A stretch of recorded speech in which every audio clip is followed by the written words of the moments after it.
Hi everyone, welcome to a lecture on liquidity ratios. What we're going to be doing in this video is focusing on the two liquidity ratios known as the current ratio and the quick ratio, which is also known as the acid test. So as indicated in other videos, the ratios that we've been going over are used by management, investors, and stakeholders to determine the health and the profitability and stability of an organization. And this video will focus on liquidity ratios. So when we're talking about liquidity ratios, what we're doing is we are measuring a company's ability to pay off its short-term debt. If you recall in the debt to asset ratio, that was looking at a company's long-term debt.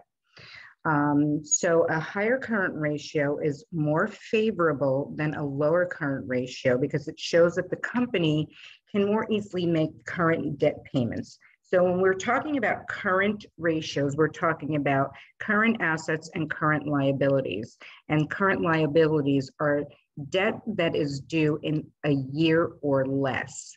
And again, just as with the other ratio analyses that we've covered, lenders and investors use this to measure the financial health of an organization.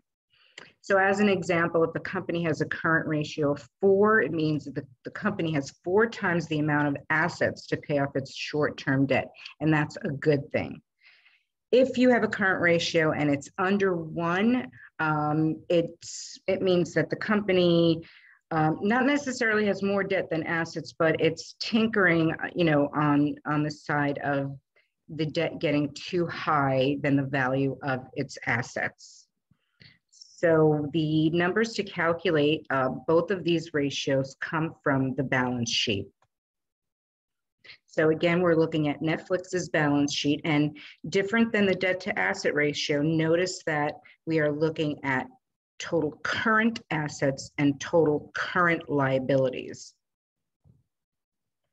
So looking at Netflix, we're indicating that the current assets are 9.7, and in 2019 it was 6.1, right? So now that's a huge difference between 2019 and 2020, which is excellent for Netflix. Their current liabilities are at 7.8, where they were at 6.8. So it's increased, but not as much as its assets have increased. So when you're doing the calculation, you're dividing your current assets by your current liabilities, and it's indicating that in 2020, Netflix had a current ratio of 1.25 and 1.11 in 2019.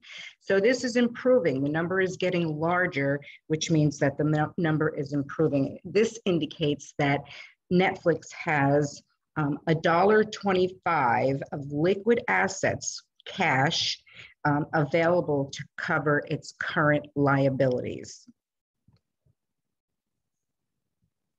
So again, this is just reiterating that they do have enough of short-term assets that can quickly, it's either cash or can be quickly converted into cash in order to pay off any debts that the company may have.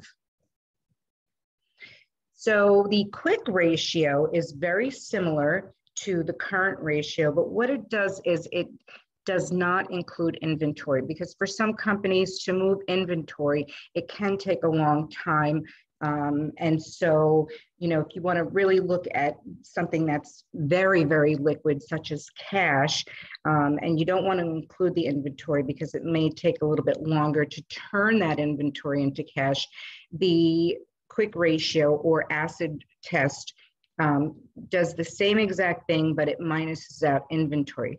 Now, if you look at what we have here on the screen, notice that there is 0 inventory. So according to Netflix on their balance sheet, they do not carry any inventory.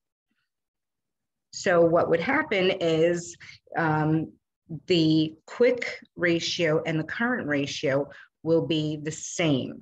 So if you were dealing with a company that had inventory, their current assets would be lower, and then you would divide that by the current liabilities, which would lower that number, right? So When a company has inventory, you want to make sure that you put that number in there. But in this given example for Netflix, they do not carry any inventory. So you would indicate a 0, leaving them with the same as the current ratio of 1.25 in 2020 and 1.11 in 2019. So the higher the number, the better. And from 2019 to 2020, you can see that they are improving. So as I stated, since Netflix doesn't carry any inventory, the current and the quick ratio are the same. So now we're going to compare this to another company within the same industry, just as we did in the debt to asset ratio using Fubo TV as an example. So just like Netflix, Fubo does not carry any inventory on their balance sheet.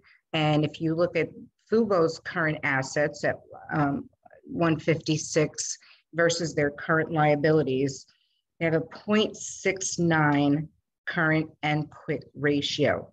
And just looking at the numbers on the side of Fubo, notice that their current assets are less than their liabilities, which means they carry more debt than they do assets. So this is not a good position for a company to be in. Whereas on the other side with Netflix, their current and quick ratios are over 1, indicating financial health of an organization. So here's what we learned in this lecture summary. Liquidity ratios, they're a key metric used to measure a company's ability to meet its short-term debt obligations versus debt to asset, which measures long-term debt obligations. It's used by lenders, investors, and the information is coming from the balance sheet. And liquidity ratios under 1 indicate a company will have a difficult time paying off its short-term debt. So if I'm a bank and somebody comes to me with 0.69 current ratio, I'm not sure that I would want to lend them more money. For the current ratio, anything over 1 is considered good. The calculation is current assets divided by current liabilities. And for the quick ratio, it's current assets minus the inventory, then that is divided by the current liabilities.